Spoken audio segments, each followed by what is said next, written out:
What's up, y'all? It's your girl Kennelia back with another Black News bonus episode. Today we're going to be recapping episode 5 of the final season of Insecure on HBO Max titled Surviving. Okay, let's get into it. It was a lot going on with this one, y'all. Oh, it was a lot going on. It started off strong. Molly was getting 8 out. Okay, she was getting it. Top of the episode, first scene, Buddy Boy spelling her name Molly. He thought it had an A in it. We are introduced immediately to where Molly is in her life. Fast forward, immediately introduced to where Molly will now be in her current life. She got a text message, a bunch of text messages. Her mother is in the hospital.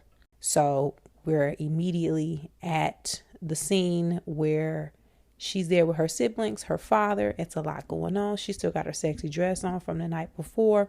But this is setting us up for what's to come and for a lot of conversations in regards to Black family, child obligations, personal pressure that we put on ourselves, all of that. It was a lot of good stuff in there. So a couple things, right? Before I even get into the meat of that, we now have Issa waking up with Nathan. They're still being awkward. That, y'all, I ain't gonna even hold you. That relationship is just weird. I just think my Issa and Nathan are just weird. I don't know. Maybe I'm stuck on Daniel still. Y'all know how I feel about Daniel. He long gone, but I don't know. I ain't really feeling it. Issa and Nathan were discussing planning to spend the day together. Come to find out, she calls Molly and sees what's happening or hears what's happening. So she immediately goes to the hospital to help as well. You know, their friendship has been on the mend. They are in a better place. So it was good to see Issa showing up for Molly in the way that she needed her, to the extent of them swapping outfits at the hospital. So while Molly was dealing with her situation, Issa was dealing with her newfound situation with Nathan. They helped Molly with Flavor Flav, the dog. They lost the dog. They had some moments on the park bench.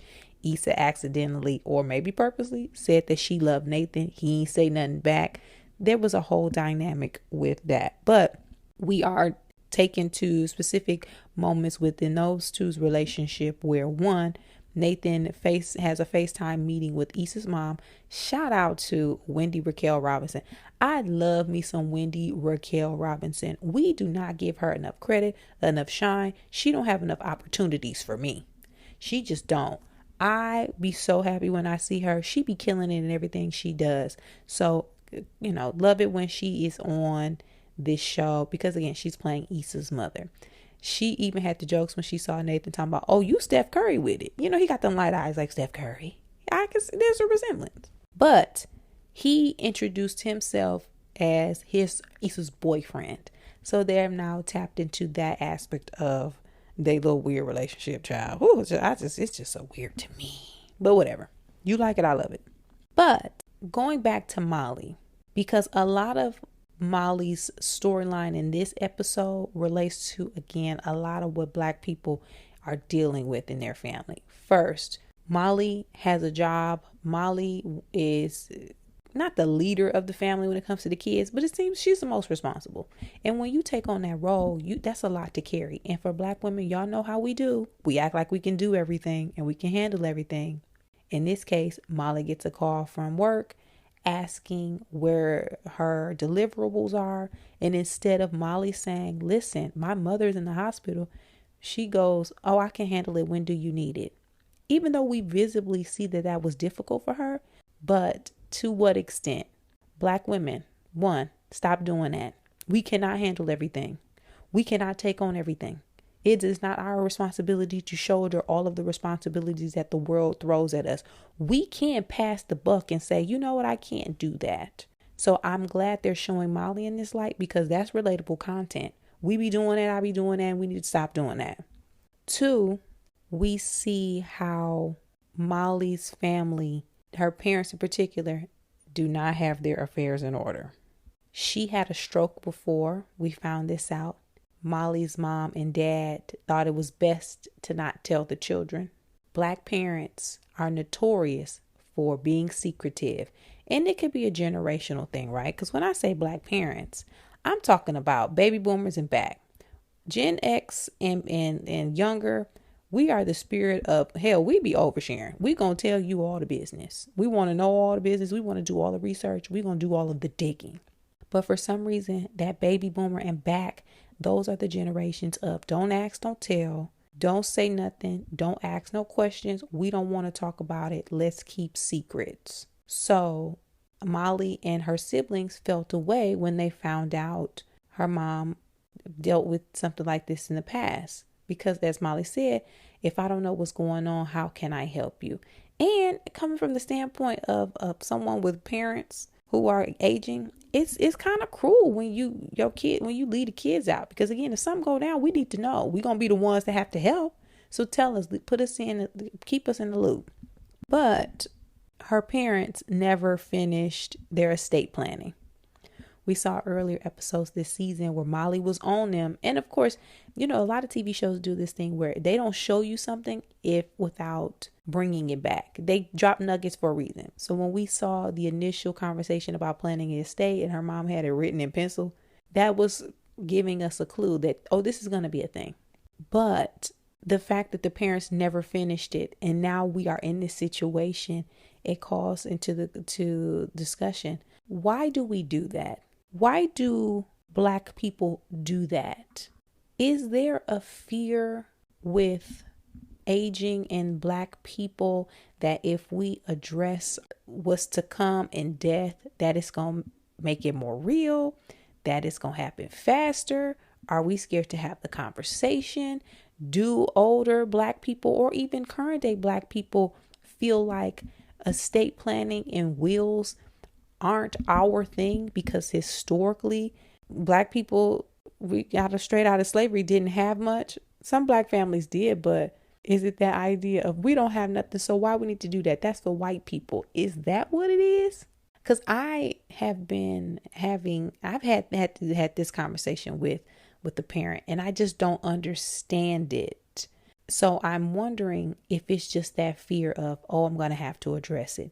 Or in some cases, in some families, it could be the fact that some people want y'all fussing and fighting over them after they die. They won't. So if some people like attention, even if they ain't going to be here to receive the attention. And some people like the idea that y'all going to be duking it out in their name, in their honor.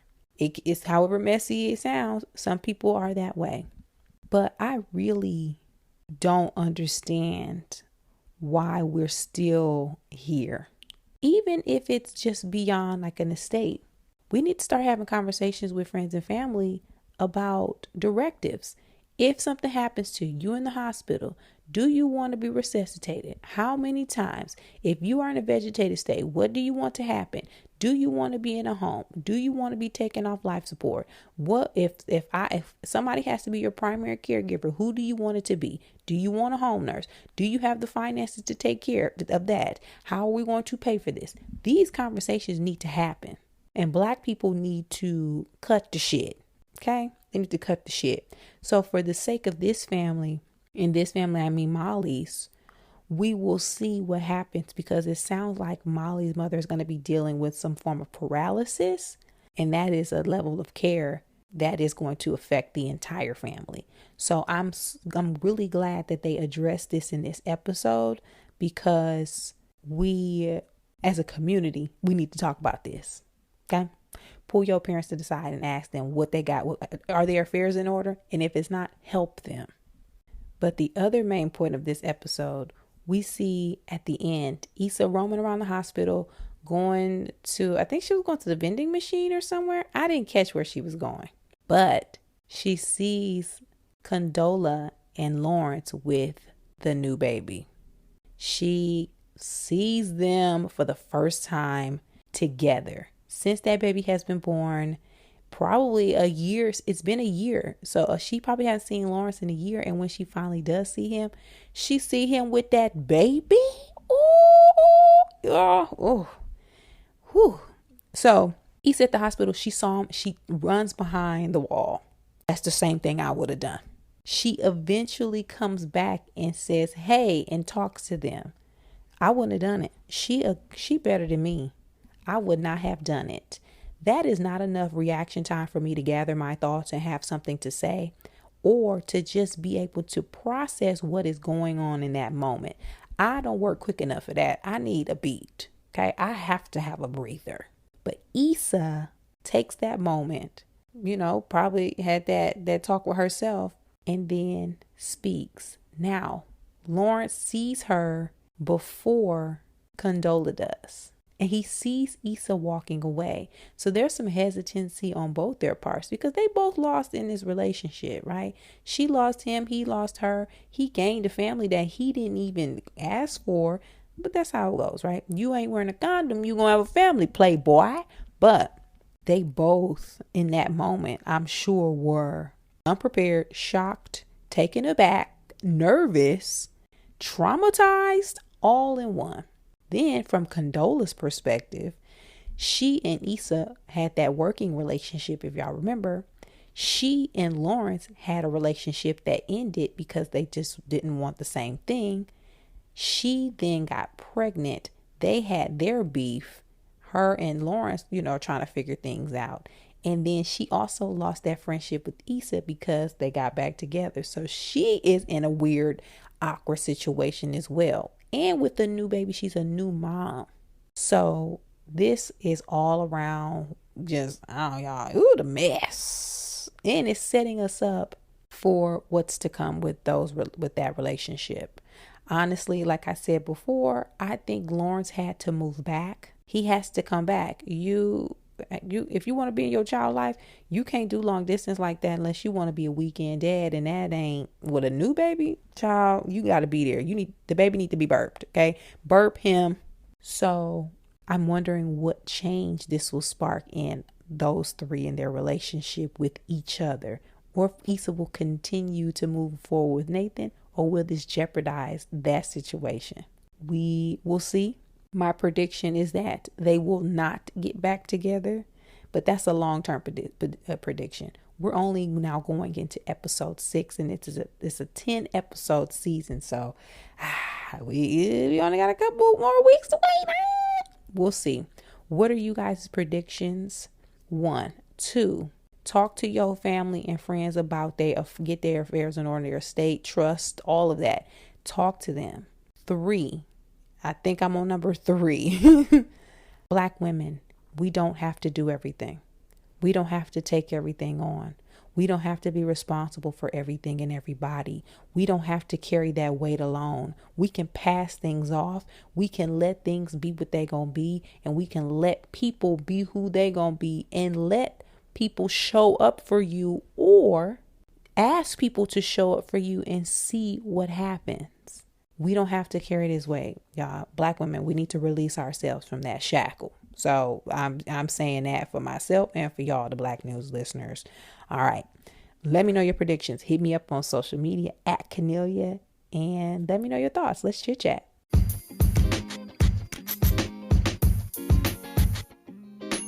Once again, it's your girl Kennelia, and I'll be back again next week to recap episode 6 of the final season of Insecure on HBO Max. See y'all then. Bye.